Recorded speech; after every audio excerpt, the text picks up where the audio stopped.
سلیمی اردو کے معزز ناظرین السلام علیکم ورحمۃ اللہ۔ کوہ کاف کا ذکر تو آپ نے بچپن میں بہت سی کہانیوں میں سنا ہوگا، جیسے ایک بادشاہ کی بیٹی محل کی چھت پر گھوم رہی ہوتی ہے اور ایک جو اسے اٹھا کر کوہ کاف میں بند کر دیتا ہے۔ بادشاہ مختلف ممالک کے شہزادوں کو اس مہم پر روانہ کرتا ہے کہ جو میری شہزادی کو واپس لائے گا میں اس سے اپنی بیٹی کی شادی بھی کروں گا اور اپنی بادشاہت میں بھی شریک کروں گا۔ تو ایک نیک دل شہزادہ بھی اس مہم پر روانہ ہو جاتا ہے۔ اس کی ملاقات ایک بزرگ سے ہوتی ہے۔ بزرگ اس کی نیک دلی کی وجہ سے اس کو ایک انگوٹھی دے دیتا ہے، جس کی بدولت وہ فوراً کوہ کاف کی پہاڑیوں پر جا پہنچتا ہے اور دیو کو مار دیتا ہے اور شہزادی کو آزاد کروا کر واپس اس کے وطن لے آتا ہے۔ شہزادی کی شادی اسی شہزادے سے ہو جاتی ہے اور دونوں ہنسی خوشی رہنے لگتے ہیں۔ اس طرح کی ملتی جلتی کہانیاں آپ نے ضرور پڑھی ہوں گی، لیکن شاید آپ کو معلوم نہ ہو کہ کوہ کاف اصل میں ہے کہاں اور اس کی حقیقت کیا ہے۔ کوہ کاف، جس کو کوہ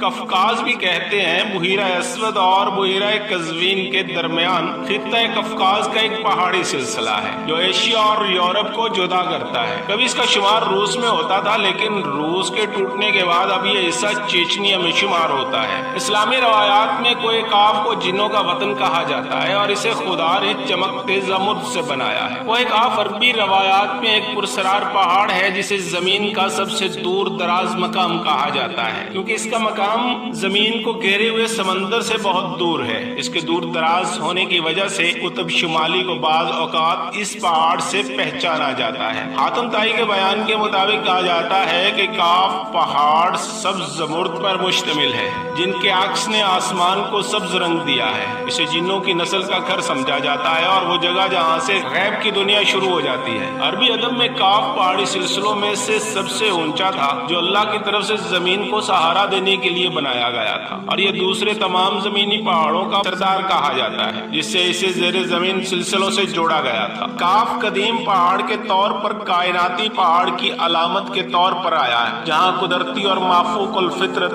آپس میں ملے اور زمینی اور آسمانی جہانوں کے درمیان ربط قائم ہوا۔ ذوالقرنین نے کوہ کاف کی طرف سفر کیا تو اس نے دیکھا کہ ایک روشن زمرد کا بنا ہوا ہے۔ کوہ کاف کے پہاڑی سلسلے کی بلند ترین چوٹی ماؤنٹ البروس ہے، جو 18,506 فٹ بلند ہے۔ یہ واضح نہیں کہ کوہ کاف کا سلسلہ یورپ میں ہے یا ایشیا، اس لیے یہ پہاڑی سلسلہ کافی طویل ہے جو تقریباً 1100 کلومیٹر لمبا اور 160 کلومیٹر چوڑا ہے۔ کوہ کاف کے شمالی دامن میں واقع چیچنیا کی چھوٹی سی جمہوریہ، جس کا رقبہ 15,000 کلومیٹر ہے اور آبادی 10 لاکھ سے بھی کم ہے، صدیوں سے روس سے نبرد ازما ہو رہی ہے۔ وہ کوہ کاف کا یہ پورا علاقہ 16ویں صدی سے صفوی ایران، سلطنت عثمانیہ اور زار روس کے درمیان کشمکش اور مارکوں کا مرکز رہا ہے۔ لیکن چیچنیا کے عوام نے اپنی آزادی کی جنگ کا آغاز اس وقت کیا جب 18ویں صدی کے آخر میں عیسائی جارجیا نے ماسکو کے ساتھ اتحاد کیا اور چیچنیا ایک طرف، جنوب میں جارجیا اور شمال میں روس کے گھیرے میں آ گیا۔ قفقاز کا پہاڑی سلسلہ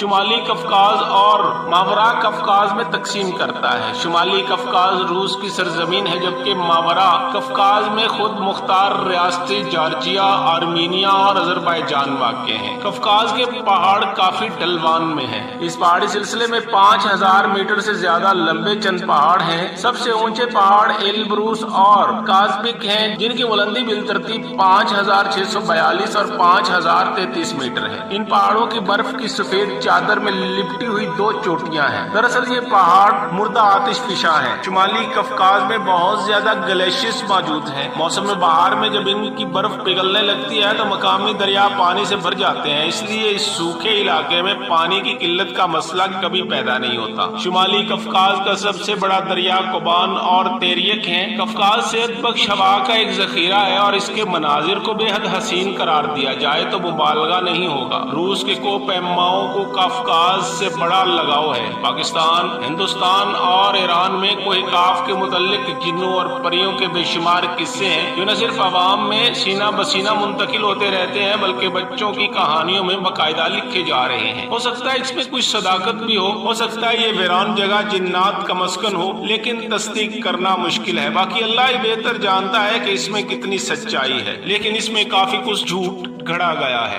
جزاکم اللہ۔